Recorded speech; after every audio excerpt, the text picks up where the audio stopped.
Callaway Professor of Urban Education at Georgia State University, with joint appointments in the Department of Educational Policy Studies and the Department of Educational Psychology and Special Education. A teacher, a psychologist, and a historian. He began his career in the Denver public schools. He earned a BA in the education psychology, master's in counseling, and a doctorate in educational psychology from the University of Denver, where he also taught in the College of Education and in the Philosophy Center for Honor Scholars. Dr. Hilliard served on the faculty at San Francisco State University for 18 years. During that time, he was the department chair for 2 years, dean of education for 8 years, a consultant to the Peace Corps, and the superintendent of schools in Liberia for 2 years.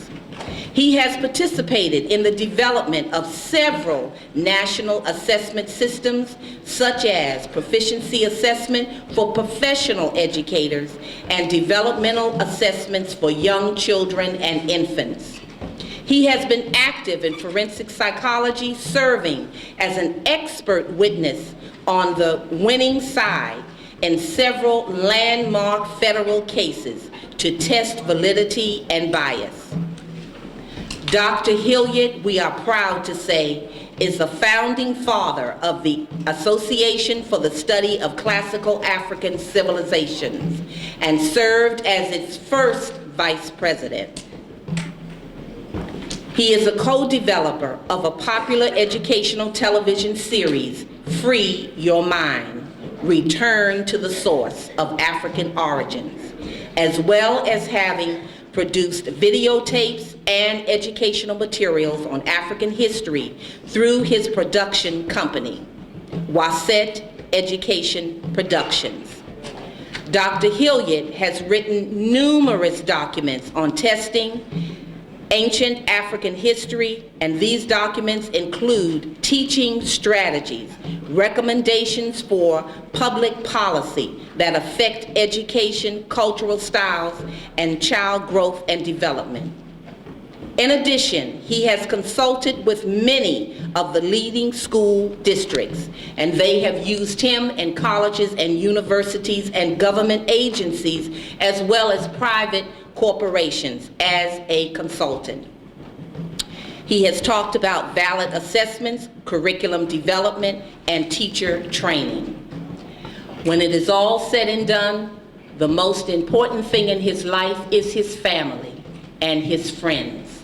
His beautiful wife, Pat, who is really known in her community. She is mayor in her own community, and she'll be telling you about it. She is also, and he as well, the proud parents of several children at the college level. They have all graduated and been highly successful. And also he is a grandfather. And don't get Asa started on those grandchildren. He is very, very proud of that fact. He is a friend, he is a brother, and most important, we all love him and see him as our leader and vice president of ASCAC. We want him to continue in his role of leadership, his role of support, because we need him and we love him and we know how much he cherishes us. At this time, he is the man of the hour, none other than the Pharaoh himself, Dr. Asa Hilliard. Let us give him the proper respect.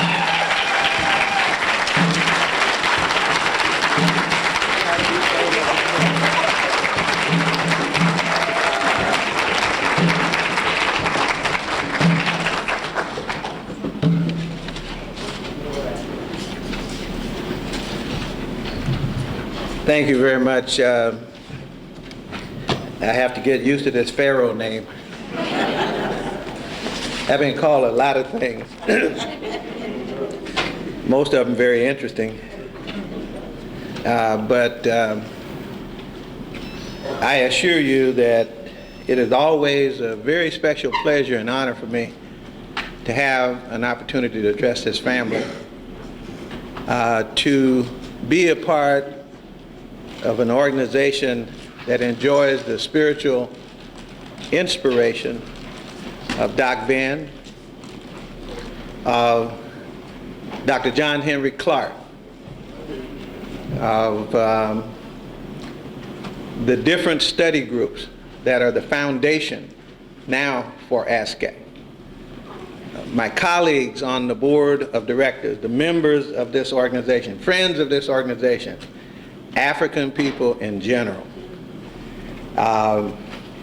There's nothing, absolutely nothing, that is more important to us than the community of African people.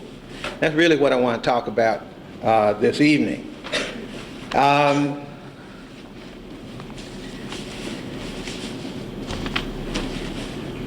I'm going to break my presentation into really two parts. Probably talk about several things, but there are really two things that I want to talk about. One is I want to talk about socialization. That's what's in the title. There is nothing, absolutely nothing, that you can do as a family without having control of the socialization process of your members. And when that breaks down, then you're vulnerable. You die, literally. It's a matter of life and death. So I want to talk about that. And I want to talk about it in terms of what we did before white people started messing with us. To talk about indigenous African socialization. And the reason for that is that there is nobody, no people anywhere on the planet that has a better grasp of how to raise babies and how to transform children into adults and adults into spiritual people ready to be ancestors. There's nobody who knows how to do that better than African people. And of course, that's why that became a target of those who want to destroy us, who have wanted to destroy us, who still want to destroy us. That agenda has never changed.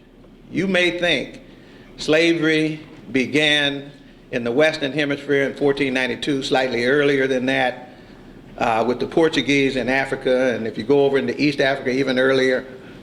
And maybe even some people say there was a little bit of slavery at all times. I'm not sure about that. Certainly not chattel slavery the way we understand it.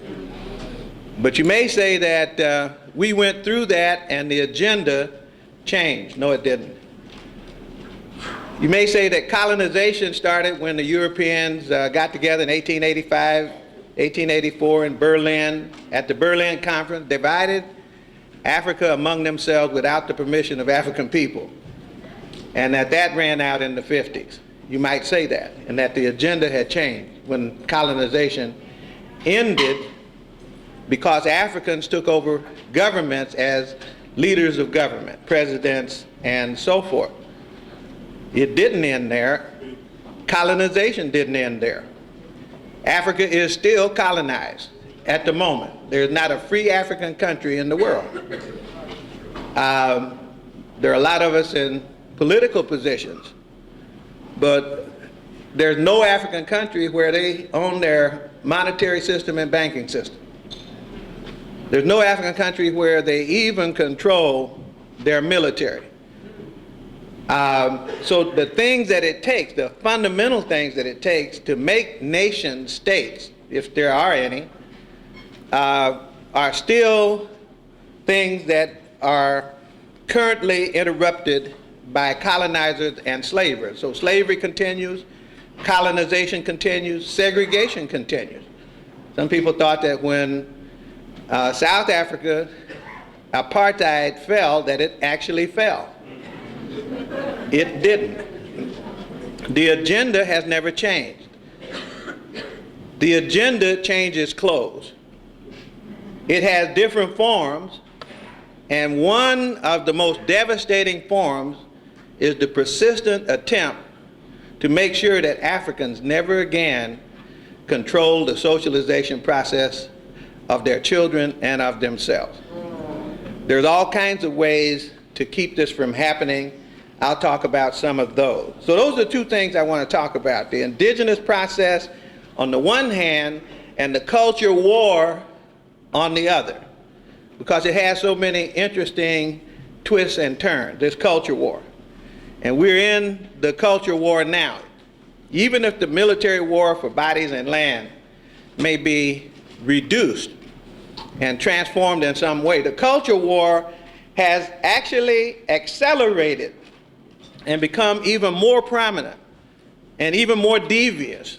You know, the control of African people through the control of the minds of African people and the prevention of African people from recovering the control of their mind. In 1663 and 1664, there is a manuscript in the National Library of Madrid from that time. There's a number, and that manuscript is a traveler who makes an observation about Africans in the Congo. And this is what he says: "The indigenous peoples of the Congo," he wrote, "are all black in color, some more so, some less so.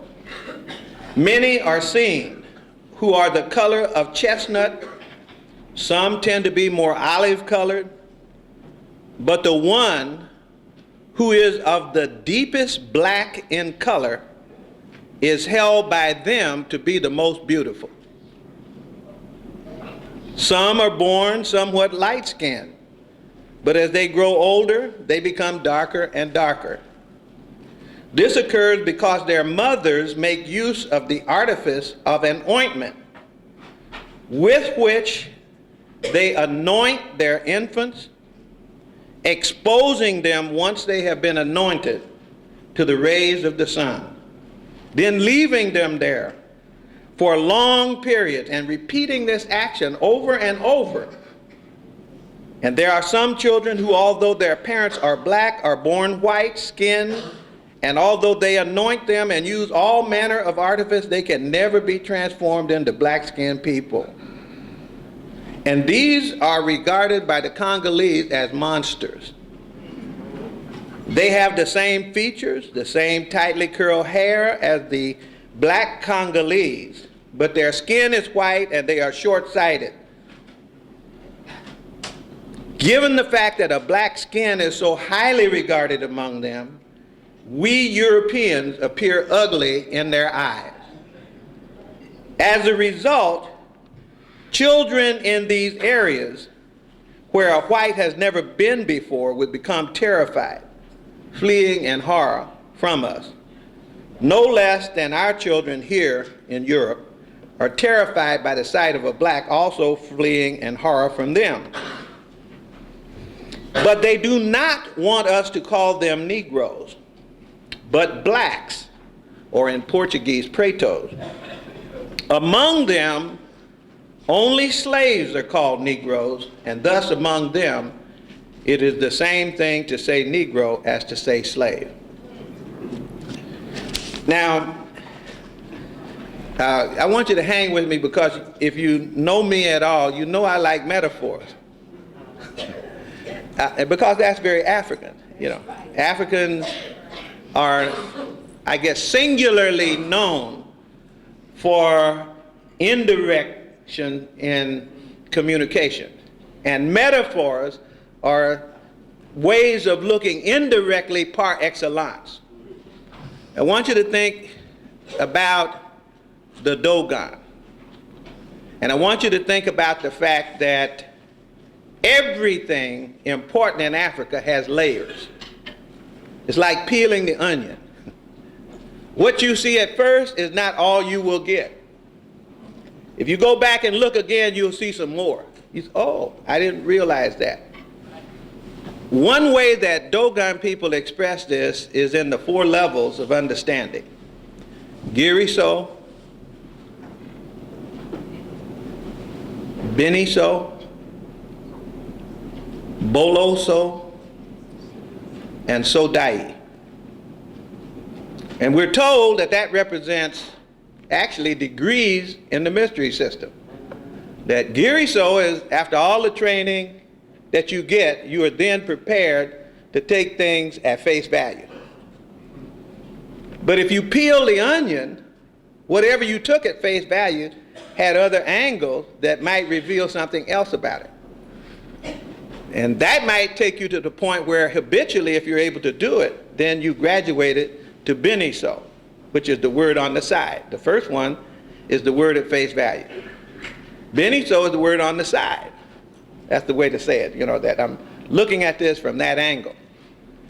And then a deeper level of knowledge is the back word, the word that comes at you from behind. That's the one that you suddenly are illuminated, but you never saw it coming.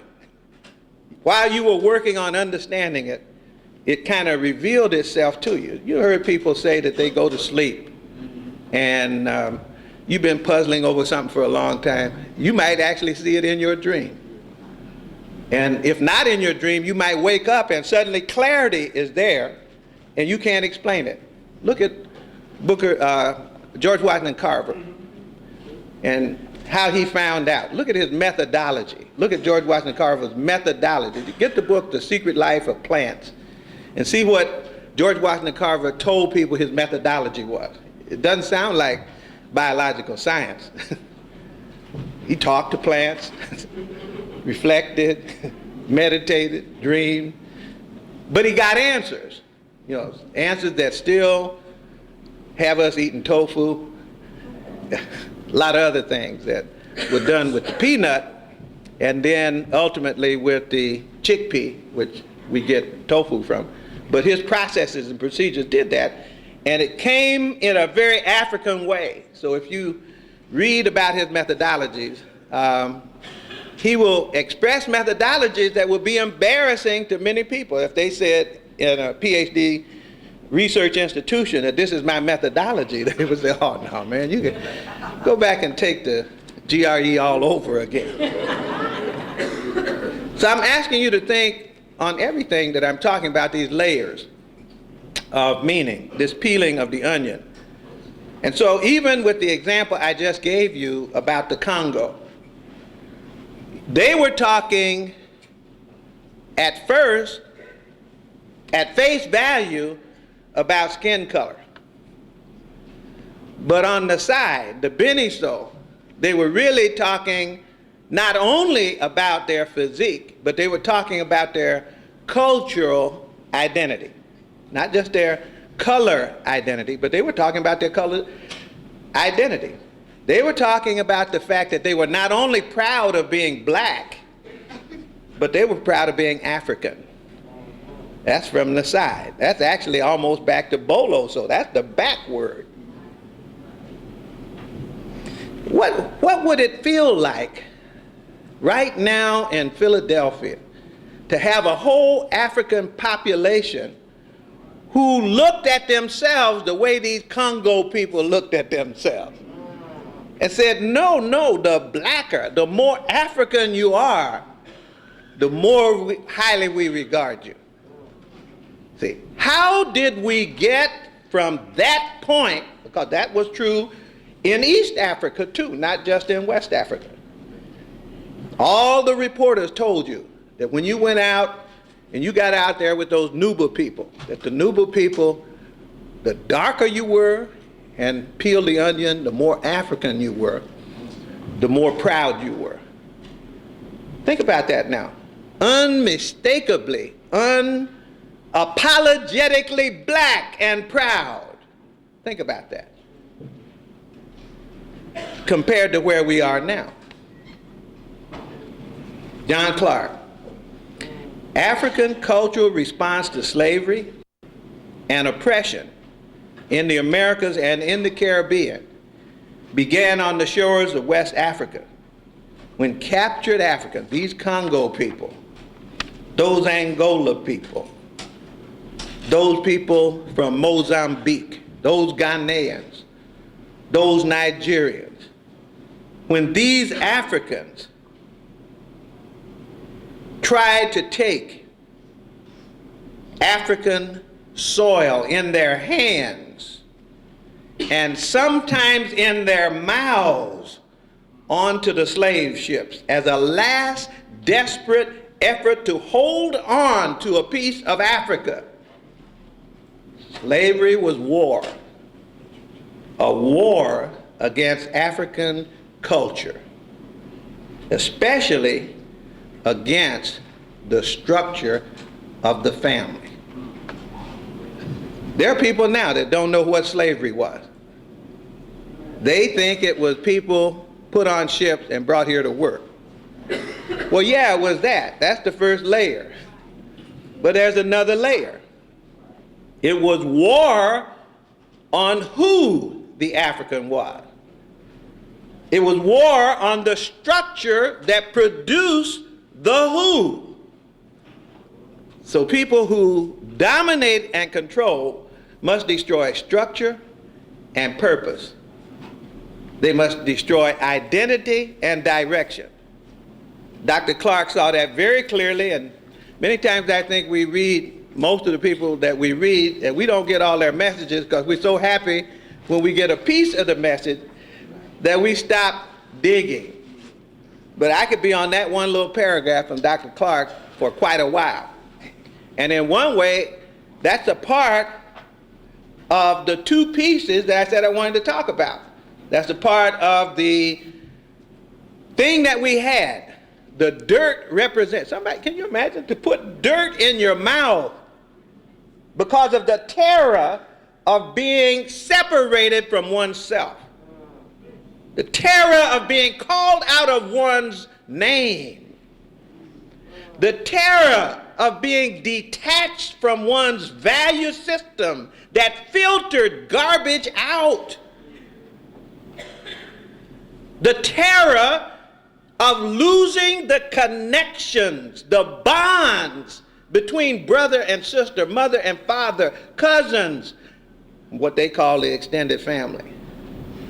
Think about that. These Africans say, well, let me just take, whatever. If I could just hold some dirt in my hand while I cross the ocean, that maybe when I wind up in Philadelphia, Atlanta, New York, Los Angeles, Chicago, maybe when I get there, I will have a little of Africa in my hand, which will mean it will be in my mind, which will be the connection that I want to maintain so that you are still family. That's what I want to see.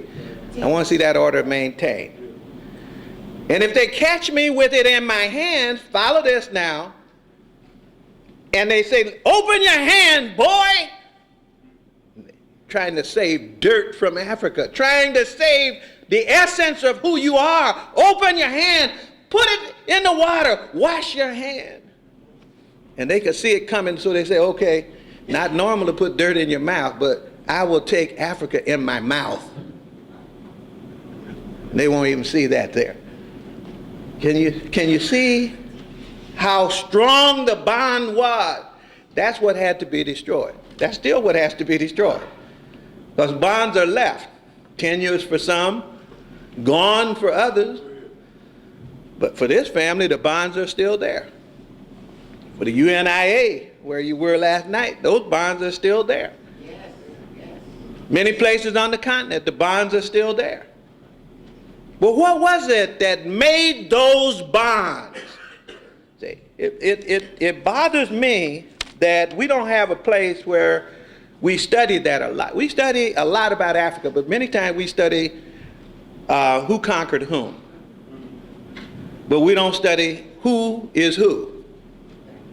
Who is it that got conquered? Who were these people? Or who were the people that did the conquering? We didn't really study it very well. I hope that you're going to buy this book. I'm going to feel so disappointed if I'm looking at how many people there are in this room. If all the books aren't gone by the time this evening is over. This is not simple stuff that your people have done for the family. I want to take this opportunity, still working on this drift of the Congo man who got on the boat, who knew who he was proud to be black and African. And I want to see that Congo man trying to hold the dirt, even if he has to put it in his mouth. And then I want to come to Chicago during the ethnic parade that Anderson Thompson writes about.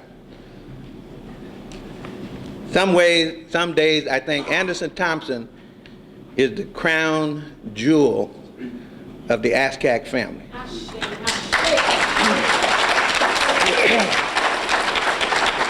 He doesn't, he didn't write as much as everybody, doesn't talk as much as everybody. He just thinks better than everybody. And I'm going to share with you 2 paragraphs of Anderson Thompson from the African World History Project, which turns Africa right side up. Because he looks at it, it looks like this. During the Cold War, in the wake of World War II, for more than 30 years, flag-wielding, drum-thumping, bugle-blowing representatives of groups marched down State Street. That's Chicago, isn't it? Right. A well-known thoroughfare in downtown Chicago in celebration of, listen to this term, Captive Nations Week. With banners waving and a steady stream of Greeks, Lithuanians, Ukrainians, Poles, Hungarians, Chinese, and so on, they strutted and pranced past the mayor's reviewing stand, hoisting colorful placards aloft announcing Captive Nations Week. These neatly painted signs and banners signal to the world in dramatic form that their fathers, mothers, brothers, and sisters were still in captivity behind the Iron Curtain of the Soviet Union, behind the bamboo curtain in China, had not been forgotten by their people here in the United States. The colorful standards identified each nation in captivity and the government that held their kinfolk captive. These marchers signal a warning challenge to the Soviet and Chinese oppressors that there was a strong resistance movement in America ready to aid in the liberation of their respective nations. Typically, hundreds of black shoppers, office clerks, and moviegoers, the true captive nation and the only genuine captives in America, stood watching the captive nations parade. The wealthiest, the most talented, the most technically trained sons and daughters ever snatched out of Africa stood at attention, lifted their hats, saluted, cheered the determined Greek nationalists, the angry Czech patriots, the proud Hungarian freedom fighters, the outspoken Chinese nationalists. Paradoxically, the black watchers, 20th century mental slaves, munched popcorn, laughed, jived, and cracked jokes while enjoying the pomp and pageantry of the Euro-Asians, and they're the ones who should have been at the head of these parades instead of just watching. Why have black people in America stagnated into a captive nation of watchers and observers, oblivious to the character, nature, and deeds of their own traitorous leaders, who at best see the goal of first-class citizenship as the only solution for more than 30 million black captives? That's our only goal. Where did the dirt go that was in our mouth? Where did the dirt go that was in our hand? Where did the vision go? Where did the confidence go? What happened to it that caused us to be fragmented and distorted? Yes, that damaged our character. See, it is character, isn't it? Isn't that the theme of this conference? Character. It is character that we're talking about, isn't it? Isn't character the rock solid essence of who you are? And if character is suddenly fluid, amorphous, evaporating. Say, well, we knew at one time how to bring character into being. They used to call it the 4 moments of the sun, which is a metaphor. You heard Baba Jake use it this morning. Kepra, one who brings into being, one who is at the highest point of creativity. Ra, or Re.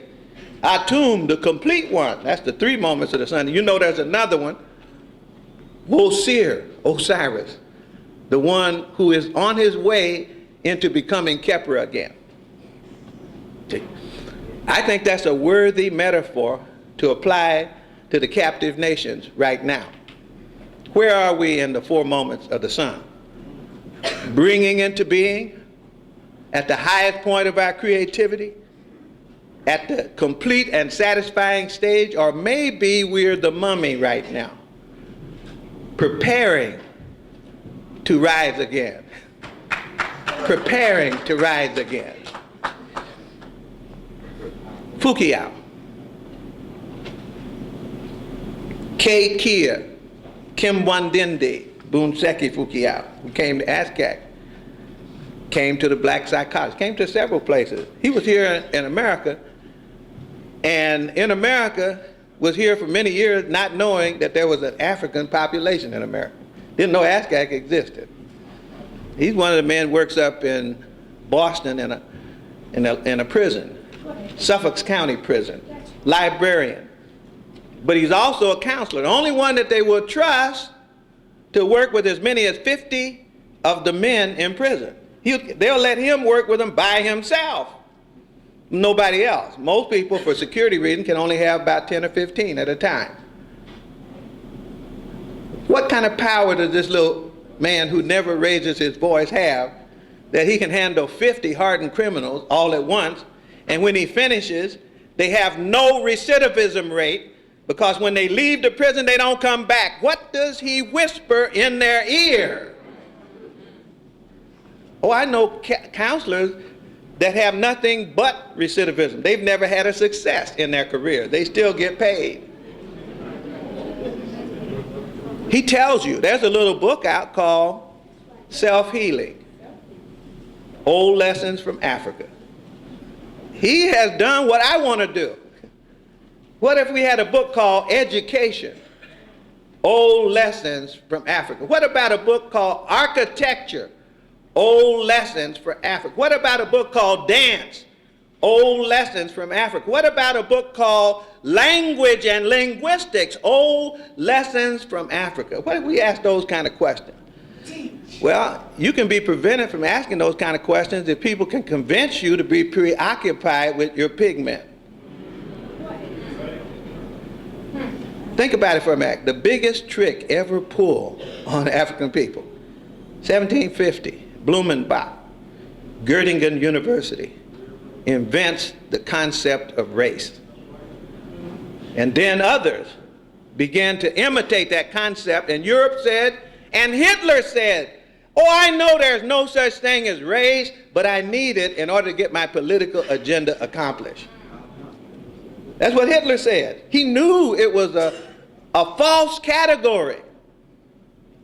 You say, Ace, you don't mean that color is a false category. Oh, no, color is there. Pigment is there. Plus, we know a little about pigment too, don't we? It's there. That's not the issue, but race isn't there. See? But why would they want us to be preoccupied with pigment? So that we identify ourselves. Let me give you a little story. We had 2 think tanks on socialization. This scares people who want to oppress you to death, that Africans get together by themselves without you to talk about taking over the socialization process. I'm talking about not just schools, but socialization. That means you're going to teach character. You're going to produce people of character. That's what African socialization was about. And only Africans can produce African character, you see. And they get worried about that. So a man called a conference in Chicago called the Racial Identity Black racial identity. That's what the conference was about. Sponsored by your Urban League.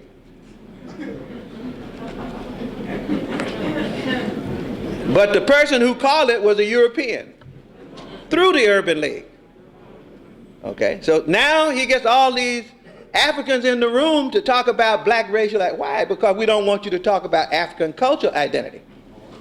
See, because we know some of you went to those other two conferences on African cultural transformation.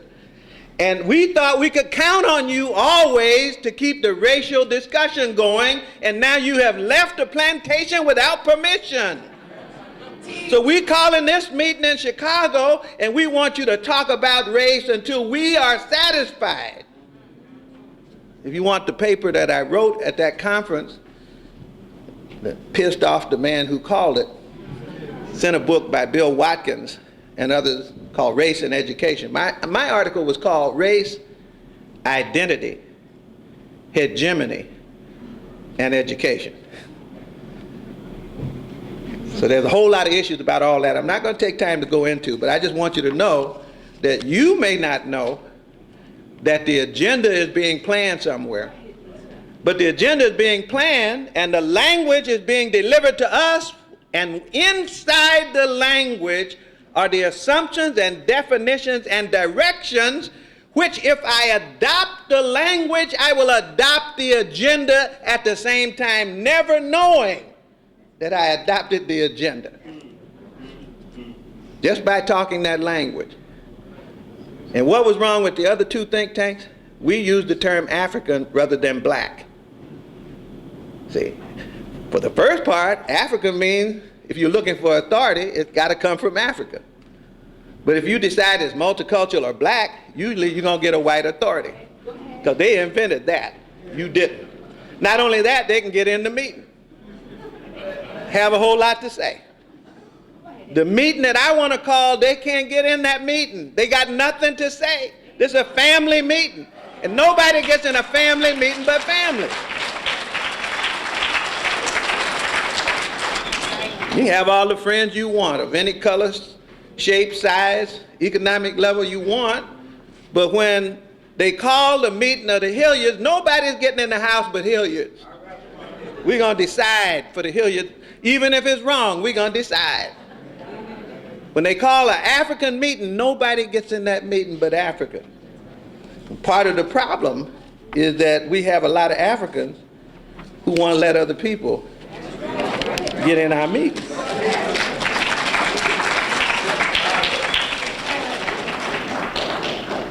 They try to tell us that this is a racial world, that this is a class world. Remember all the arguments we had in the 50s and 60s? It's a matter of class. It's the working world, working people of the world got to unite.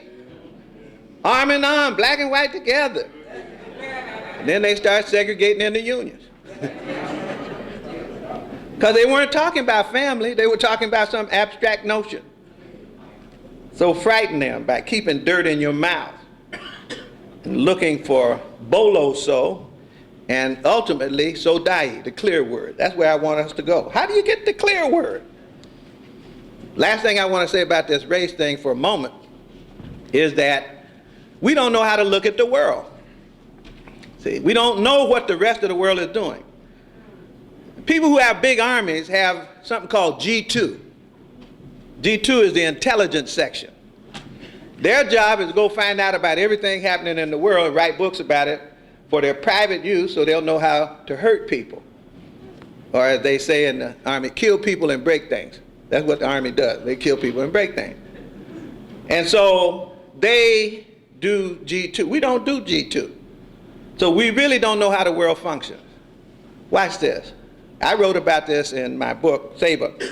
And a lot of the ASCAC people have been reading these things for the last decade. A lot of y'all have been reading. How many people, just raise your hand if you read Tribes? Read that book? See, yeah, a lot of ASCAC people read Tribes. How about The Clash of Civilization? Quite a few people in ASCAC read. Both of the books say the same thing. That race don't matter, money don't matter, Democrat, Republican don't matter, civilization matters. Okay? That the world is run by people who share civilization. There's 4 or 5 groups. Depending on who you read, they tell you which groups they are.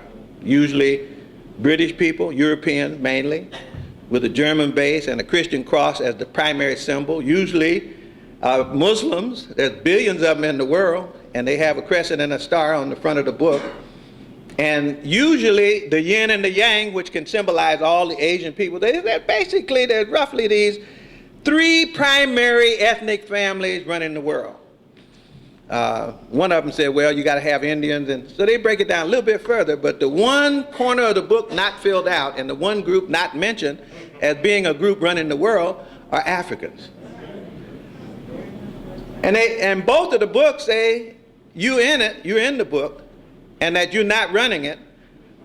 One of them says you could run it, but you don't understand how the game is being played.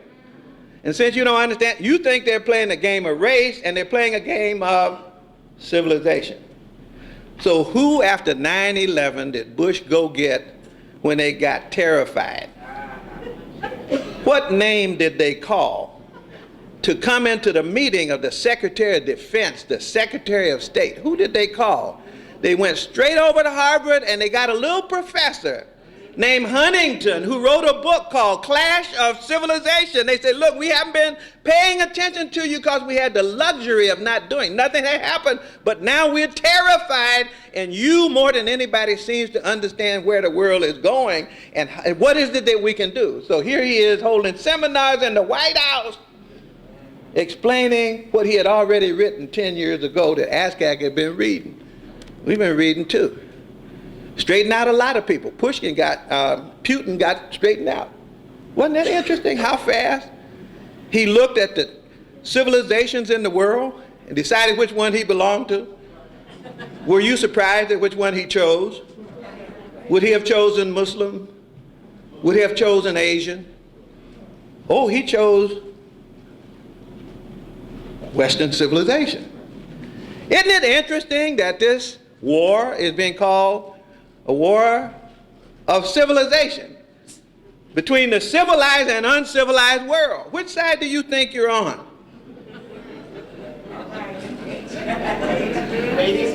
Oh, we're down. I can't say it the way my buddy used to say. We're down to the testicle cutting stage now. You have to be a farm boy to appreciate that, because they do those kind of things to pigs and cows and all that, make Rocky Mountain oysters and everything. That's not something that you, even if you're a man, you don't even want to contemplate the potential or the possibility of that. Well, they're down to that part of the stage now, and when you get down to that part of the stage, you can't play games anymore. Only people who took the dirt out of their mouths and washed their hands can continue to play games. It seems to me that it's a valid question to ask if you are a teacher, and I'm a teacher and a psychologist. I wish I was an economist and a business person, because those are talents that we're going to have to put this thing back together. I wish I was a general, because we're going to have somebody fight. You know, y'all can't be like, they got us all off in the nonviolent corner. You see? And except you think we ought to go over there and kick the hell out of the Taliban. All you nonviolence. You think that, see? Well, I'm like Bishop Henry McNeil Turner. Runoko told me that Bishop, he didn't say it, but he knew. Bishop Henry McNeil Turner was just like Ida B. Wells. He carried a pistol, sometime in the pulpit, for self-defense. You got to read the life of those old leaders who hadn't forgotten Africa. Remember, he had a Back to Africa movement too. Still had dirt in his hand and in his mouth. And so he still had a pistol. So I wish I was a general, because I know that's part of what we got to do. We got to have a way to defend and protect ourselves. The peace I'm talking about, though, right now is the peace that ASCAC is in the middle of. We can't do all those other things at the same time well, so somebody got to do this job well, and we're the only people in the African community doing this job, the one we're doing right now. The only people. Which also is the only reason we're the only people under attack in America. The only one. The only one who, there's nobody really that's important to ASCAC who hasn't been named and targeted and criticized and beat upon and so forth. Look, there are thousands of books written in America. Why they want to pick Meta Nature by J. Carruthers? Why they want to pick Culture, Genocide, and the African Studies Curriculum by Yusuf Ben Yakin? See? Why they want to pick Intellectual Warfare by J. Carruthers? Why they want to pick the Portland Baseline Essays? Why they want to pick on Lynn Jeffries when he decides that what he wants to do for New York is to teach them some sense about history? Why they want to pick up on him then? Because if you understand how the game is being played, you would have predicted that that's what they're going to do. And then you would know the antidote. You would know the antidote is to go get what you left behind. Sankofa is the antidote. And if you're ASCACs, you're in the center of the discussion about socialization, character building, building people who have dimension, depth, definition. That's what character is. Something you can count on. That when you see this person, he's not wishy-washy. He was this yesterday, and then tomorrow I'm somebody else, like Tiger Woods. I'm part Indian, I'm part European, I'm part Asian, I'm Cablinasian. Okay? That's not character. I don't know what that is. But that's where a lot of our people are. And a lot of our people are there for reasons that we understand. There's about almost 1.5 billion Africans in the world. Most of them have forgotten what their great teachers looked like and what they were trying to do. If you ask them, just go outside and ask anybody walking the street, describe for me a great teacher. There was a time when everybody in town knew who the great teacher was. Not now. Look at this. In a section of Congo, back to Fukuyao, he talks to us about initiation. What does it mean to be initiated? That's what, we got a group at Clark Atlanta University is now forming something called the Jigna Initiate Society. Jigna is the Ethiopian word for a master teacher, for a master leader. In fact, one young man in Ethiopia said that means someone who is almost as close to God as you can get on the planet. That's what they call a Jigna. Africans, everywhere Africans are, they have a word for this person and the function that they perform. So I'm going to read to you something that Fukuyao says happens in the Congo. To be initiated is to be ready to accept responsibility. Also, while we're peeling this onion, think about the highest level of socialization that's offered to us by somebody else. By Yale. Clarence Thomas went through Yale. So the highest level that Yale offered him was to fit in. But listen to this. I mean, he can't even ask questions. Did you know that? Clarence Thomas never asked questions. Have you ever heard of a Supreme Court justice?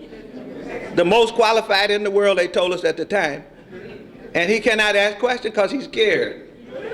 Because he used to speak Ebonics and he's shamed. And because eventually somebody on the court will ask the question he was interested in anyway, I'll just wait till they ask the question. And then I'll make my decision. I'm not making that up. I'm not making that up. But on the other hand, let's go back to Africa now for a minute. Let's go back to the Congo, to people that don't have PhDs from Yale. To be initiated is to be ready to accept responsibility, both as a mature human being and as a powerful spiritual being. It is to study fundamental principles that transfer life and power. Is that what most people majoring in? I went to the University of Denver. They didn't say anything about transferring life and power. Or I'm qualified. I got all A's in my graduate program. I got one B. But I got mostly A's in my graduate program, so I'm qualified. But they never said anything about transferring life and power. But for Africans, you're not initiated till you have mastered the techniques of transferring life and power. Should we hold on to that dirt? That's what we had when we came here. We were proud of that. It is to study fundamental principles of transferring life and power, a way to have access to the most powerful medicine available to human beings, that is self-healing power. That means they study themselves so that they know themselves well enough so that they can heal themselves. It is to enter the process of learning, mukala is what it's called, to grow to the full understanding of Kinga Mianzingila, principles of life and living. Principles that could assist one to keep that potential power and to pass it on safely to one's offspring. I know people can't pass nuclear energy on, that knowledge, to their offspring. Can't do it without polluting and killing. I used to live in California. Right now, the nuclear waste that they tried to get rid of, they put in barrels and sank them with concrete off the Fairmont Islands out there in California, and now they're breaking out. What's that going to do to the fish and the water? Nuclear stuff with a half-life of 200 years. What's that going to do? That's not safely passing on life and power. To be initiated is to acquire the highest knowledge that the community experience has accumulated through time and space. Listen to that now. To be initiated is to acquire the highest knowledge that your community experience has accumulated through time and space. How many of us are ready for initiation?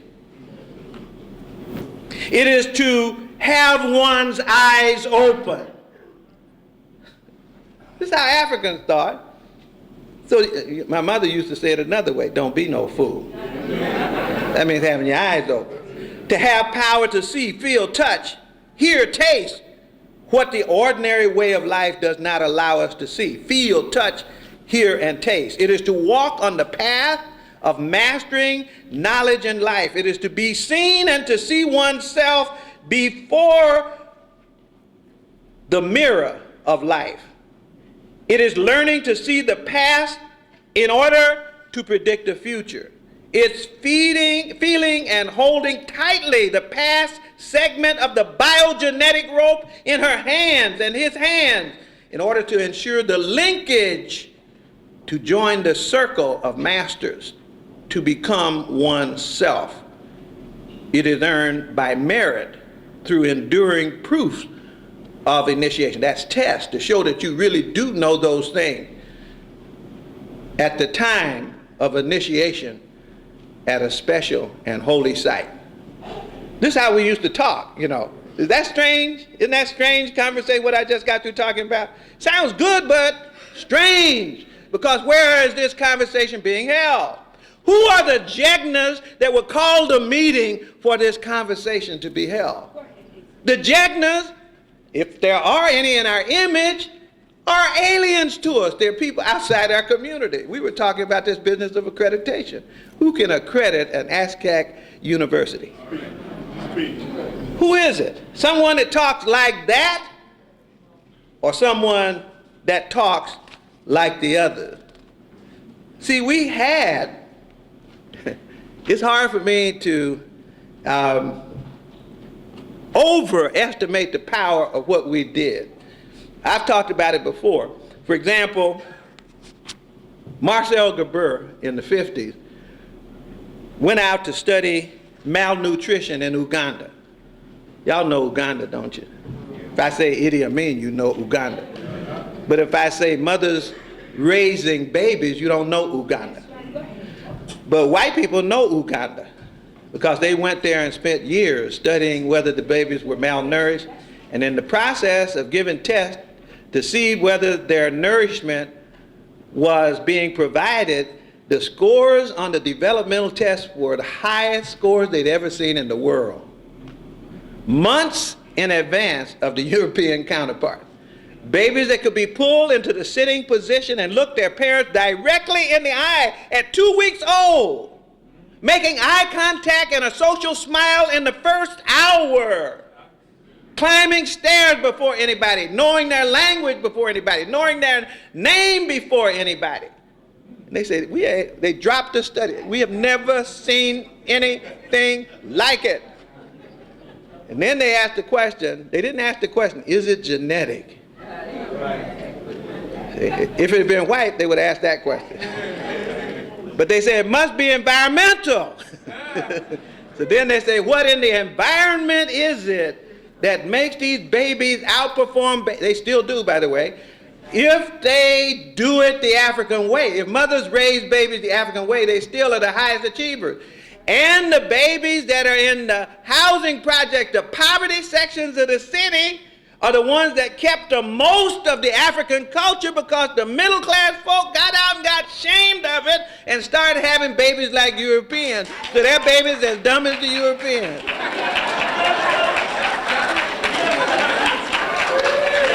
Oh, that's serious stuff.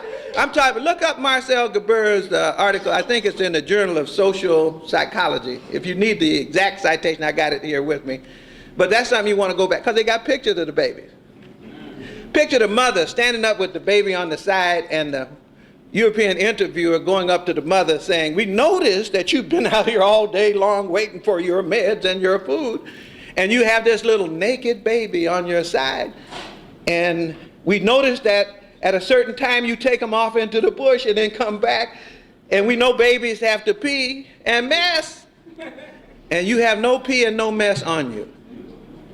How is it that you know when the baby got to go to the toilet? And the Ugandan mother looks, doesn't everybody know when the baby got to go to the toilet? It's simple to them. Why? Because we know how to raise babies. Baby's supposed to be close to your body from the moment that baby is born until that baby is weaned and gets a chance to walk, so that your body can feel the heartbeat, and that baby can feel the heartbeat. You are physically still bonded, even though the baby is on the outside. When that baby feels tension, mama knows it. Says it's time for my baby to get to the bushes. Gets out there, baby goes to the bushes, mama come back clean. They've gone through this. What I'm saying to you, they've already studied us, changed child development theory, informed research on bonding and attachment, copied African behavioral patterns, invented the Peace Corps volunteer a halter so that they can hang the baby off their neck in something called a snuggly, for both mama and daddy. Well, if you knew so much, why didn't you do it your way? Why didn't you go in the hospital and have the baby shoot you up as soon as the doctor shoot you up with painkiller, because you're not supposed to hurt when baby comes. So we'll just take the pain away, mama. Not only that, you make me nervous as a pediatrician. And I don't have a whole lot of time here. If it ain't out of here in the next hour, I'm going to miss my golf. So I'm going to just give you a little something to help the thing along. It's called labor induction. And when the baby gets labor induction, when the mama gets it, baby gets it 8 minutes later. Anything give mama, baby gets 8 minutes later. And so your way is for your baby to come out drugged and asleep, mama to come out drugged and asleep. You cannot make a social bond when you're drugged and asleep in the first hour of life. That's a major experience that a child is supposed to have. Oh, we understand that there's medical reasons why there may be some instances in which you would do this, but to make it a routine, to cut every mama when you go in because the hole ain't big enough for the baby to come out, we're just going to do a little surgery here. Because surgeons don't get money to say it's not necessary to cut. They get money only if they cut. So all the mamas, they always wanted to cut my wife. And I got a lot of reasons why I don't want them to be cutting down there. That's not their business to be cutting down there, you see. You don't know what's going to happen.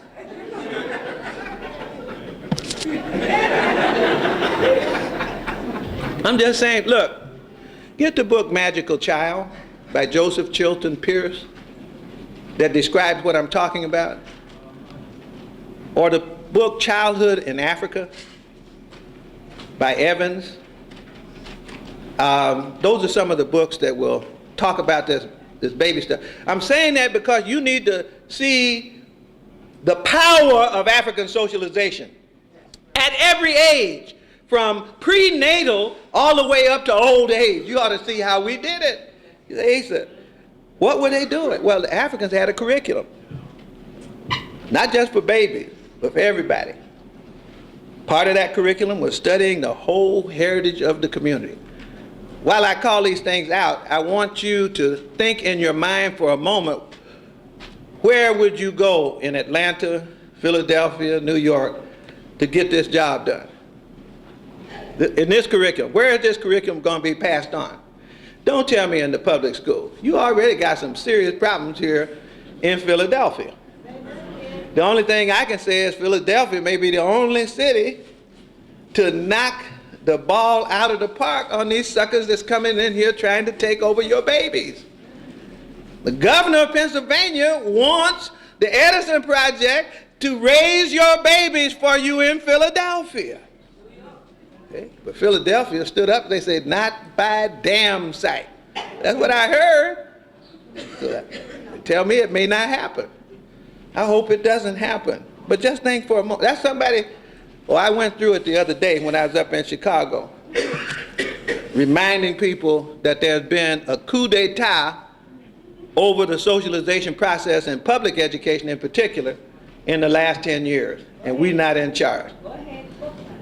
Raise your hand if you're from San Diego. Any San Diego people here? You got somebody in San Diego that's superintendent of schools that used to be a prosecuting attorney for the federal courts and never had any training in education. Raise your hand if you're from Chicago. You got a mayor that's the de facto superintendent of schools. Raise your hand if you're from Oakland, California. You got an ex-governor of California that's de facto superintendent of schools in Oakland, California. Raise your hand if you're from Detroit, Michigan. You got a governor of California who is de facto superintendent of schools for the Detroit public schools. Raise your hand if you're in New York. You got a banker that's in charge of the public schools in New York.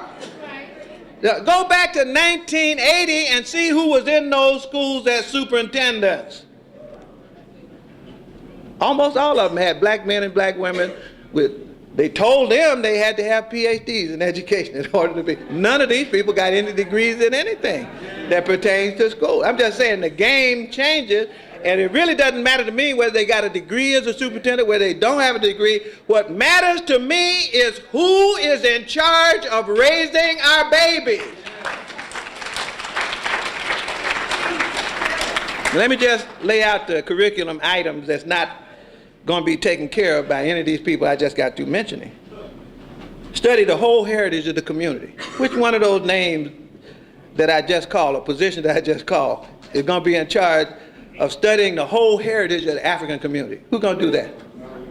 Okay, if they don't do it, where is that going to be done? Oh, we're not going to do it either. Study how to maintain health. Who's going to tell our kids to quit eating all the McDonald's hamburgers and the Burger King, all the grease, sugar, and salt in the community? Are they going to do it? Then where are we doing it? Who's going to tell them to study the spiritual significance of everything on the earth? Who's going to tell them to study the whole environment and its ecology so that when they start dumping nuclear and other kinds of waste, lead and everything else in black communities, you see, it's pollution apartheid, environmental apartheid.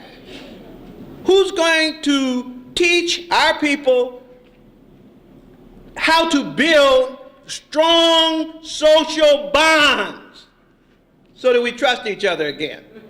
You know, that's the reason that we can't keep businesses. We don't trust each other. We trust everybody but us.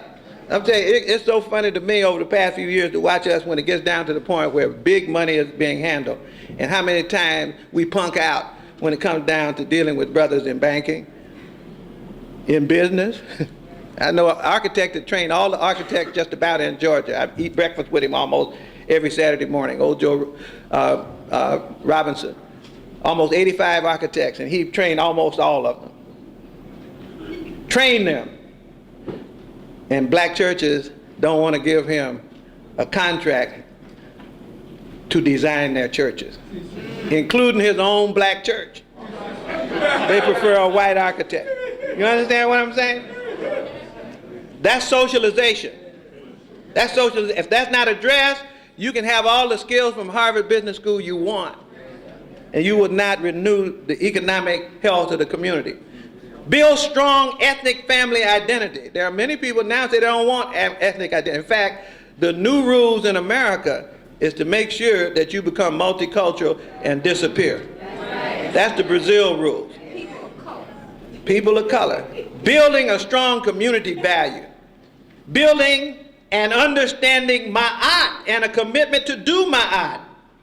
Study of geopolitical and economic forces. That's not even taught in the black community. The whole world is globalizing. Y'all didn't realize it, did you?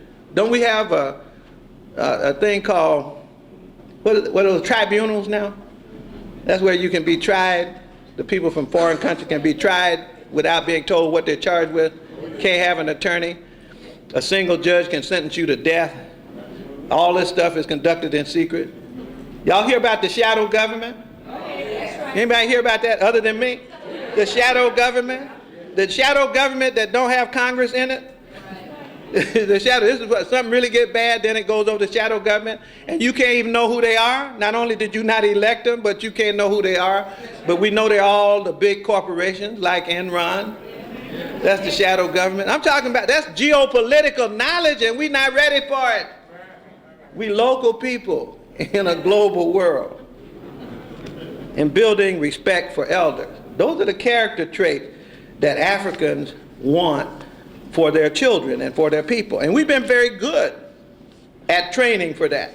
This Jigna thing that I told you about, listen to what in Ethiopia, listen to what they say a Jigna is. I was trained by Jigna. I mean, my teachers didn't know they were Jigna. They wouldn't have called themselves that, but they met these criteria. A Jigna in Ethiopia, you know it's got to be an old person. That's why I had to stop them in Atlanta, because they get ready to have a Jigna society, initiate some people, call them Jigna, but they just started teaching. You can't be a Jigna if you just start teaching. You have to demonstrate something over time. Listen to this. They have been tested in battle and struggle. They show extraordinary and unusual fearlessness. They produce an exceptionally high quality of work. They show diligence and determination to our people in everything that is done. They vow to protect with their lives their people, their land, and their culture. They always speak the truth. Now let me take you to a Jigna in West Africa. They called them griots. You've heard of those, haven't you? This is an actual report of what happened with a griot. Mapete explains to Ms. Fari, Mapete is a griot, the boy's grandmother.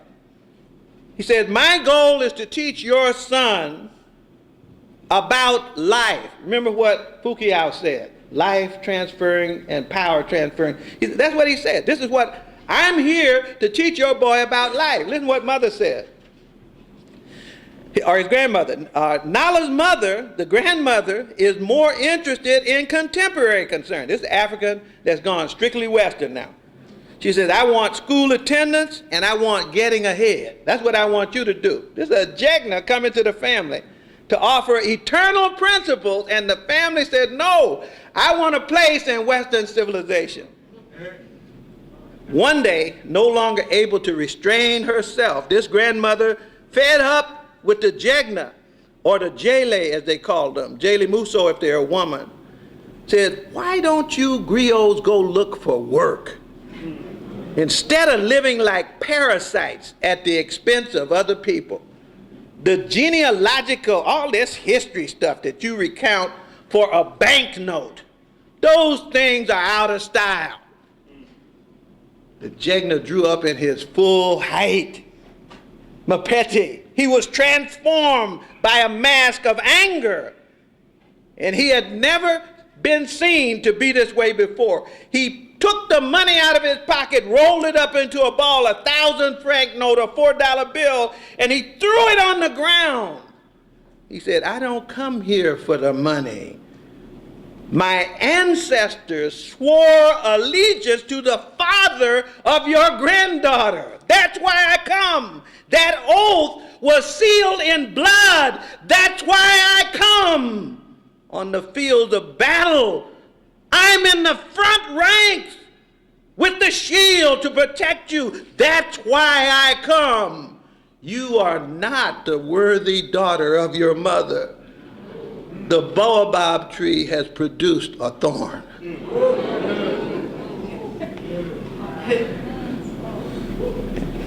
Could we count on our community to demand the education that the Jigna gives?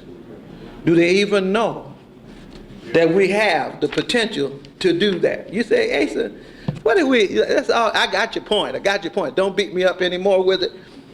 But if we really wanted to put that system back together, some people don't think you can put it back together again.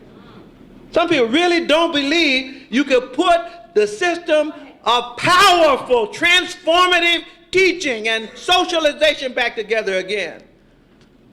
Now, you may not like the politics of what I'm getting ready to say right now, but there was a young man when this problem was presented to the Jewish people that decided that he would become a Jigna for his people, that he would study ancient Hebrew. Only a handful of rabbis could read a little bit of it. That he would invent modern Hebrew. He was going to go back, take the 12,000 surviving Hebrew words and make a modern language out of it so that his people could have a unique language that they spoke to each other and nobody else spoke. And then he decided that he would raise in his family 2 children who never heard English, French, German, or any other language of the world until they learned their own language. Man wrote a book called Tongue of the Prophet. You can get this book. Tongue of the Prophet. You ought to get it. To see what the kind of commitment, if you felt like you wanted to put Africa, what if we wanted every child in Philadelphia to read Meta Nature? Could we make it happen? Oh, we're in a better shape than he was with Hebrew. We're in much better shape than he was. We got a full-bore language that'll handle almost anything. In fact, we got a bunch of languages. But first, you got to have that as your objective and your goal. Of course, the people who have minimum competency public schools are not going to be interested. The people who are out in St. Louis, what y'all telling me about St. Louis? At the Chick Elementary School. Where the principal? Where Audrey? Back here in the back. Stand up, Audrey, so people can see you. You back here? There she is. Here she is, right here. Your faculty here too, aren't they? Some of them? Some of them? Oh, there they are. Okay. This Chick Elementary. Y'all, this is an African school. This is an African school. Now watch this. Top 10% academically in the state of Missouri. And Africa. You got it? They took care of their little old poot butt minimum competency test and turned out African children. See? Look, if we want to put this thing back together again, we could. Ace, where am I going to find out about it? We got text. We got text. Oh, I really hope I was so happy to see the students in here today. You know, students from this campus. A student from Howard University, I saw a bunch of them out here, okay? You know, as we go off the scene, we old folk, what we're hoping and praying for is that one of these young people might pick up one of these jobs. And that part of the job that one of them might do is to go get the surviving written text that tell about the socialization process that we ran before white people messed with us. Oh, I got a bibliography to get you started. I got it right here, a bibliography to get you started, if that's something you want to do. But I can't. There ought to be an anthology of pedagogical texts from Africa. starting in the Nile Valley and working your way to the Niger, all the way down to Zimbabwe, down into South Africa. We ought to have the compendium of literature on philosophy, aim, method, and content of African education, the way we were running it. You say, but what happens when the texts run out? We got biography. Jomo Kenyatta wrote a book called Facing Mount Kenya. Part of that book tells about the socialization process that he went through. Can't you comb through African biography and find out if there's some more in there? We got anthropological texts. Basianda of Nigeria wrote a book called African Anthropology, a whole chapter there on African education and socialization. We got anthropologists been watching this stuff for a long time. Oral history from living elders. We got elders sitting, some sitting in this room that went through these socialization processes. Are we going to tape them, record them before they leave the scene? Participant observation. We got places right now where Africans are still running the old system. They've never been closed down. And some of those elders are sitting down crying right now because their own children won't go to the school that they know how to run. And some of those elders are ready for you to stop by and say, look, one young man left Los Angeles. Sister Daima called me and said, so-and-so and so-and-so, he's gone out to Boston to study with Dr. Fukuyama. At the time, I didn't know where I had his book, but I wanted to talk to him, didn't know where he was. I said, Sister Daima, you got Fukuyama? You know his phone number? She said, yeah. She said, we talk all the time. She said, young man's been out there for 8 weeks. He comes back, he goes out for another 8 weeks, just so he can sit at the feet of a Jigna. They're here. We're not paying attention to them because they're over here like the bull that Bobby Wright talked about in Chicago, where we're chasing the cape instead of the bullfighter.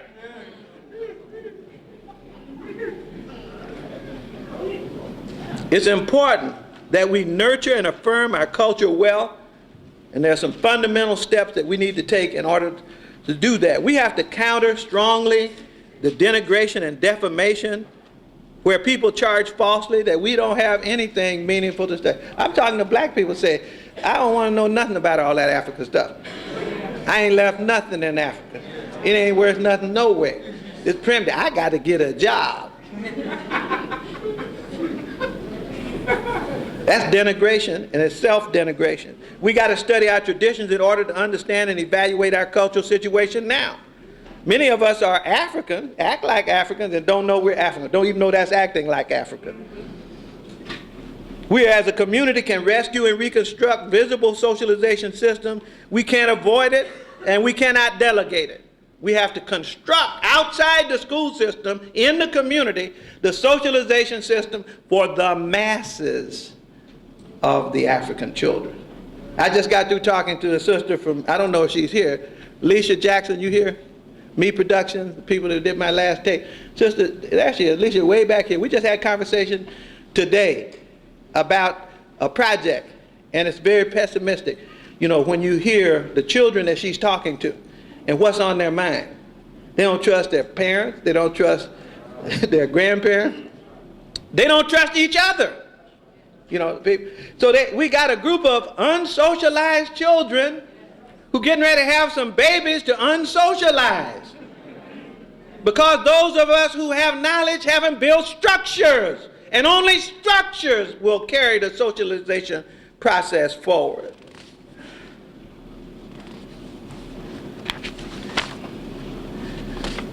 I wanted to say something about the culture war. And I want to do this.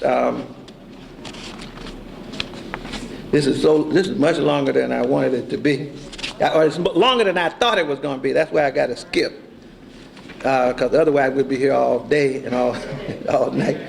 But I want to say something about this culture war because I want to read to you what Theodore Roosevelt heard in Brazil. I've done this. Chicago people, you have to forgive me, but this is such a powerful, powerful observation that puts everything in perspective for me. 1914, Theodore Roosevelt wrote an article in a popular magazine describing what he had seen and heard in Brazil. He was told by one observer in Brazil, of course, the presence of the Negro is the problem.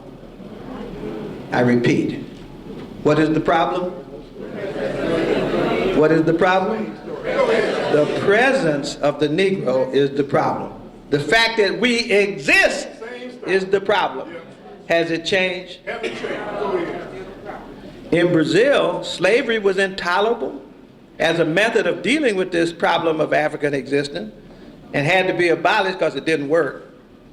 But the problem after slavery remained because the Negro was still present. This is what they're telling. See, can't you see people getting together trying to figure out, what do you do with your Negroes? Well, we did this with our Negroes. Is they giving you any trouble over here? You know what? That kind of planning was international in 1914. That's what I'm saying. He said, but with us in Brazil, the question tends to disappear because in Brazil, the blacks themselves tend to disappear and become absorbed into the white population.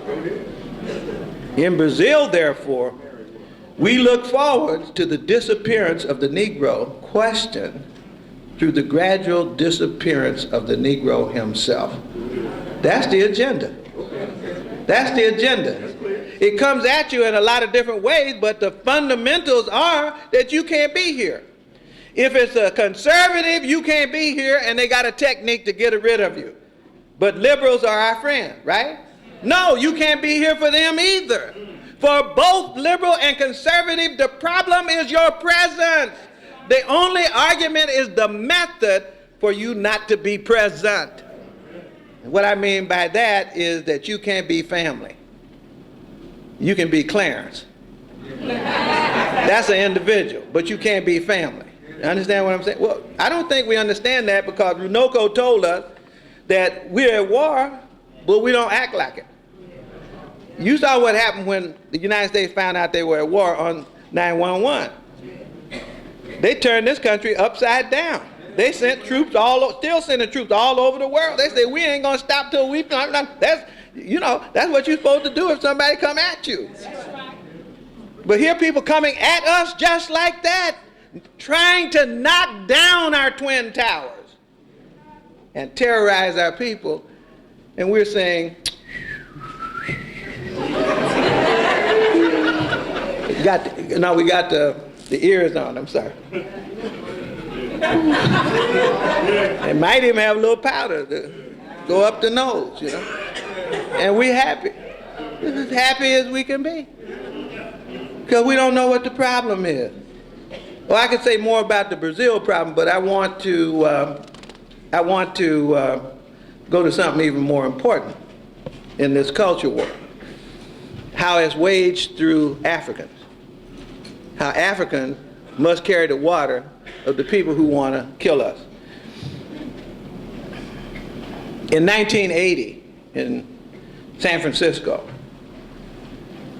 a meeting was called by the right-wing Republicans under Ronald Reagan. As soon as he became president, they called an audition of blacks at the Fairmont Hotel in San Francisco in 1980. And these are blacks who could become the voice of the new African people. In other words, the Republicans didn't like the old leaders, so they were going to invent some new ones. And they had auditions for these people at the Fairmont Hotel in San Francisco. Y'all still with me now, right? This plan was obviously hatched in the conservative think tanks. Ed Meese was the chairman of the meeting. Y'all remember him? Do you understand? Remember what I said about when the family meeting is called, ain't nobody supposed to be there but family? Well, this family meeting wasn't even called by the family. It was called by aliens to the family, and the family went.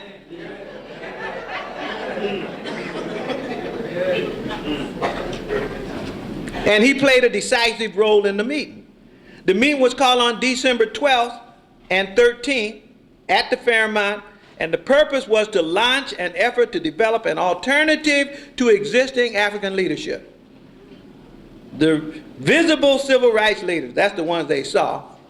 The meeting featured invitees, and they gave papers. I have the book at home. It's called the Fairmont Papers. If anybody ever wants it, I'll make a copy of the book for you.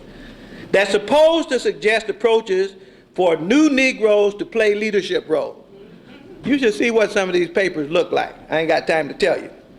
But I'm going to call the names of the people who were there. Bernard Anderson was there. Thomas Berkeley was there. Michael Boskin was there. Randolph Bromley was there. Tony Brown was there. Milton Friedman was there. Wendell Wilkie Gunn was there. Charles Hamilton was there. Robert Hawkins was there. Maria Lucia Johnson was there. Martin Kilson was there. James Lawrence was there. Henry Lucas was there. Ed Meese was there. Clarence Pendleton was there. Dan Smith was there. Thomas Sowell was there. Chuck Stone was there. Percy Sutton was there. Clarence Thomas was there. Gloria Toote was there. Walter Williams was there. Oscar Wright was there. Now, a couple of the folks saw it was a sham, and they cut out on the meeting. But most of the Negroes stayed and decided that they wanted the job that came afterward. I'm just trying to say, because a lot of us don't believe people calculate on us, that they scheme on us, or that if they do, they'll be successful with us. All you have to do is follow the trajectory of the people who were at that meeting and see what kind of jobs they got all the way up to, including the Supreme Court. But the culture war has white people in it too. Let me just give you this. Lynne Cheney. That name ring a bell to anybody? That's the current vice president's wife of the United States, is one of the agents that's worked to attack African people. Lynne Cheney enjoyed her tenure at the NEH as a defender of the Republican culture in the 1980s. When Jake says defenders of Western civilization, that's what her job was. She stepped down when Clinton became president, but while she was there, she worked with the American Enterprise Institute. She was on Crossfire Sunday and was instrumental in getting the United States to remove and eliminate funding for the National History Standards Project. But one of her first campaigns was aimed at a PBS series, The Africans, by Ali Missouri. Now, I had a lot of problems with Ali Missouri's thing too, but watch what happened. The Africans, because it described Africa's historic problems as a consequence of European exploitation. See, as long as they thought Ali Missouri was going to be a cultural divide and conqueror, they could play the movie. But when he started being anti-colonial, then he had to go. So she insisted, even though they had paid for the movie, of removing the National Endowment for Humanities from the credits on the film that they had already paid for. And they never finished showing the whole series. I'm talking about how people who are serious about war do. They pull out all the stop.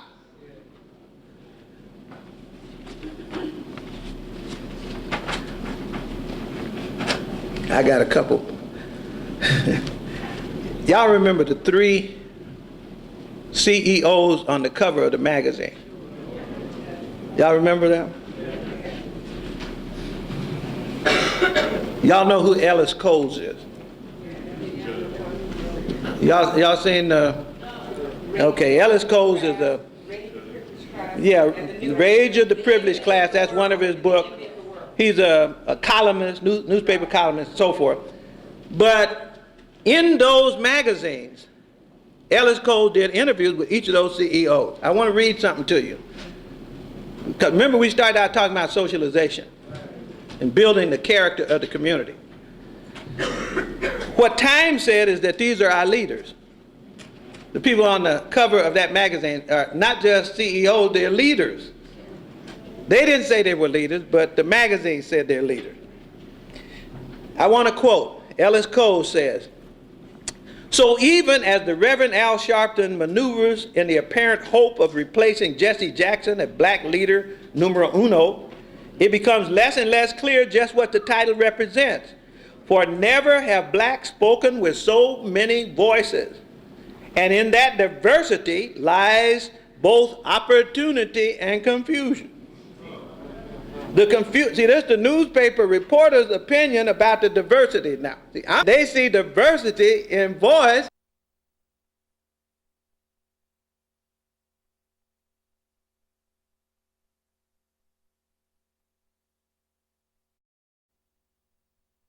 how it gets used. Some will be preoccupied with the continuing battle for equality. Some leaders will focus primarily on other things, and we, of course, will judge them in line with our own particular preoccupations. For people who insist on seeing blacks as a monolith, that means black unity, the notion that blacks are as complicated and as varied as whites may take some getting used to, but to argue otherwise would be to assume that we're lesser human beings. At the very least, they offer a chance to move society toward, listen to this now, a new definition, an expanded definition of what it means to be black. Three guys that got corporate CEO position, and suddenly we got to change what it means to be black because they got those jobs. Does the nation really need a new definition of what it means to be black? Why are they raising this question in Time magazine? That's not a family meeting.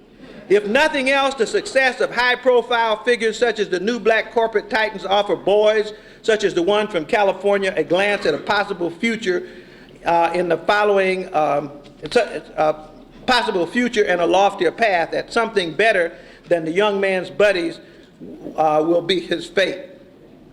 Those commanding, towering figures are beacons of light. This is the role they perform, the corporate titan.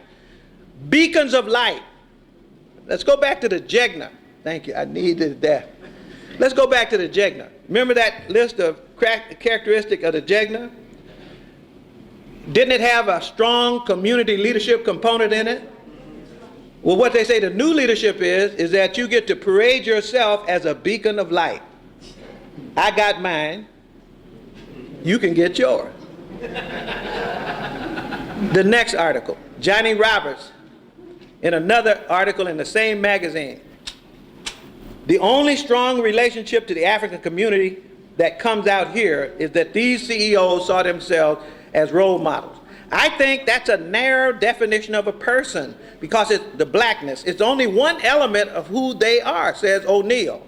So how should we view these men, as black CEOs or CEOs who happen to be black? All three realize that their appointments came with heightened expectations, but they are understandably ambivalent about what their proper roles should be when it comes to questions of race, and they calibrate their answers carefully.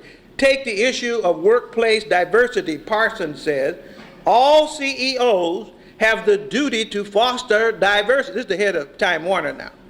Isn't that the one that's picking the most vile of the people in the hip-hop community, ignoring the ones who are liberation hip-hoppers, you know, like Public Enemy and so forth. Isn't that the one? And what we're talking about here is not white supremacy, but diversity.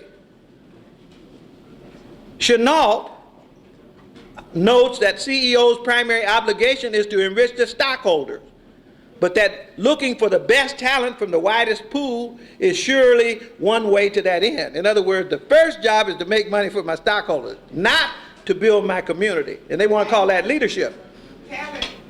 This is a powerful affirmation to young people that anything is possible, says Hugh Price, president of the National Urban League. Or as O'Neill puts it, it gives people a chance to see one who look like themselves, maybe create some thoughts of success in a way that's different. To a generation of young black Americans who've been led to believe that they have a better chance of landing in prison than in the executive suite, the rise of Parsons, Chenault, and O'Neill is redefining what black power can and should. How is that black power? How is that black power? A lot of our people are confused about this. Two more quick examples.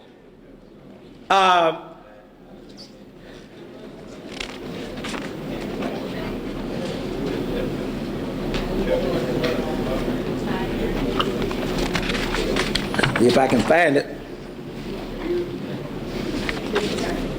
You have to give me a minute because this one's about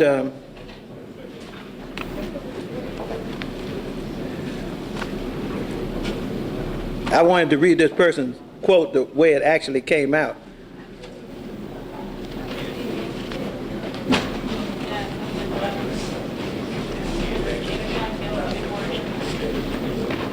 Oh yeah, here. Another example of de-Africanization, that's what I call it, taking people and turning them into not African, comes from Bill Keller of the New York Times when he interviewed Colin Powell about how he dealt with his white colleagues. He wrote, "Those who work with him tend to shy away from the subject of race, but Powell has thought about it a good deal. He said that his descent from blacks of the West Indies, where slavery ended earlier than in the United States, and where the mixing of Africans and European bloodlines was more common, gave his people greater assurance than descendants of American slaves. That was reinforced in the comparatively meritocratic world of the Army. He is light-skinned with an ethnically neutral voice of a television show anchor and an inviting face, which the writer Henry Louis Gates described as having a sort of yearbook openness. This makes him an easy man to be around," as he told Gates in a remarkably candid series of interviews for The New Yorker. "One, I don't shove it in their face, you know. I don't bring any stereotypes or threatening visage to their presence. Some black people do. Two, I overcome any stereotypes or reservations that they have because I perform well. Third thing is, I ain't that black." Now, again, I don't have a problem with an individual who is going to go pursue their individual interests, especially somebody as smart as these people. These are some smart people. In fact, that one may have kept us out of World War III. But that's not about leadership. That's about personal development. Thank you. Last thing I want to say about this is an article that came from Pat Buchanan. I want you to hear, and I want you to think Francis Cress Welsing,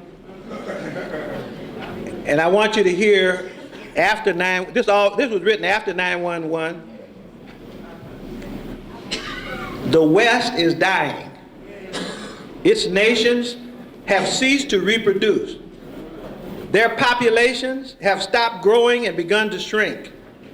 Not since the Black Death carried off a third of Europe in the 14th century has there been a graver threat to the survival of Western civilization. See, Western civilization is equated to the number of white people in the world. Not the type of civilization that they possess, but how many white people are around.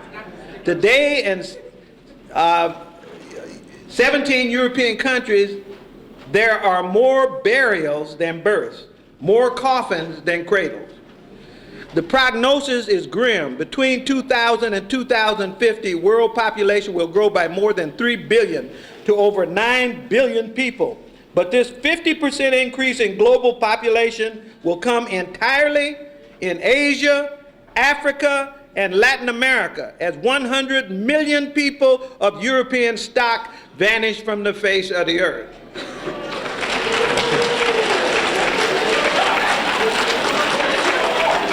Now, y'all not supposed to be clapping. In 1960, people of European ancestry were 1/4 of the world's population. In 2000, they were 1/6. In 2050, they will be 1/10. These are statistics of a vanishing race. Now, after Pat Buchanan wrote this, he was back in prime time on all the talk shows. I'm just trying to talk about what terrorizes people. The presence of the African. See, that's what they said in Brazil.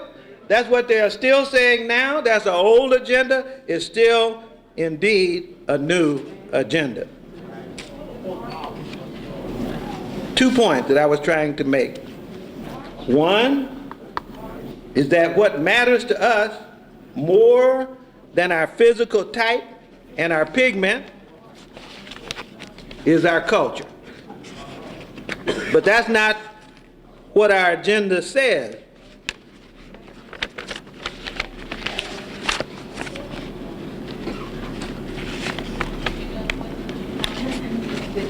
Well, I found it. I just have to get to the front of it. What matters to us is the fact that the dirt that we brought in our hands and put in our mouths was valuable. And that with Sankofa processes, we could go back and get it. Those processes are not buried. And that just because they're old don't mean that you can't function in a postmodern world with African values. Europeans go back, get Greek values all the time, 2,000-year-old stuff, and try to make everybody else do their stuff. we've left our stuff behind. So the cultural piece, that's one of the things. I was just trying to say, especially to the young people, there's a job to be done in serious recovery and showing us what that looked like so we'll know how to act when we try to raise our children. And I got a little bibliography to help you get going on that.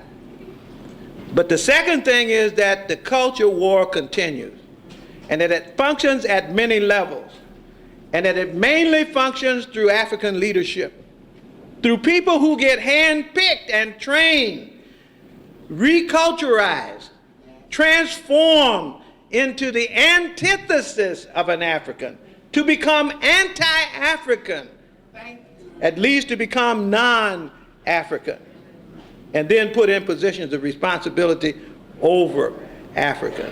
That culture war is still going on.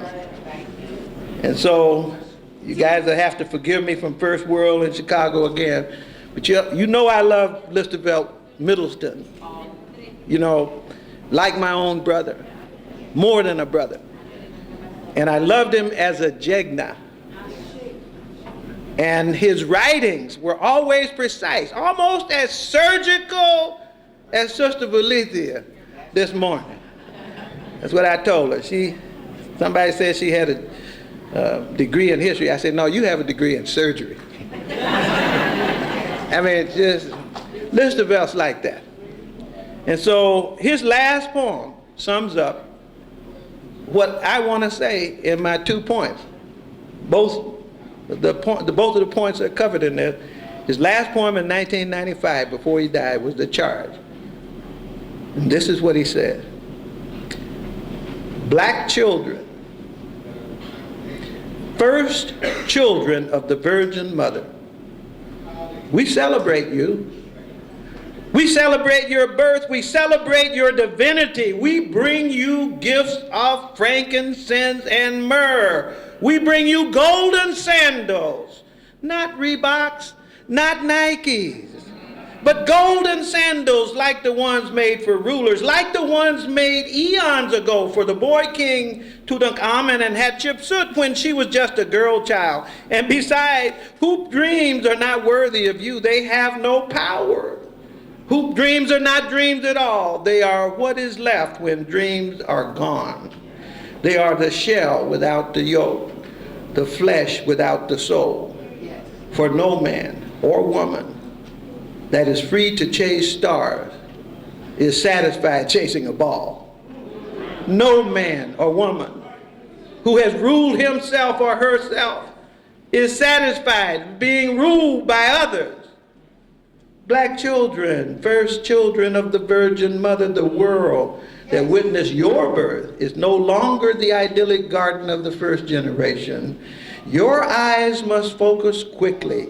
There is little time to crawl. Your hands must be put to the work of men and women, not to the games of children. Your mind put to the challenge rising on the horizon of human consciousness, and that is the Europeanization of human thought. Your charge is to stop the spread of the Europeanization of human thought and consciousness. That is Europe's control over the minds of African people. We are prisoners of European consciousness, trapped behind enemy lines, barbed wired inside European paradigms, barbed wired inside European space and time. Look up to the heavens. What names for the stars and planets come to your mind? Mars, Jupiter, Saturn, Pluto, Mercury, Uranus, Neptune, and Venus. All European gods. Virtual monuments in the sky, reminding us of Europe's greatness. Now cast your eyes downward and below and look at the plants and the animals of the earth. They all bear Europe's Latin and Greek imprint. Black children, we must not be the people who walked but left no footprint, who talked but had nothing meaningful to say, who labored but built nothing for themselves. So we lay at your feet the builder's spade and shovel, the Masons, trowel and square. We lay at your feet Africa's books of wisdom. Go now and build for eternity. Thank you.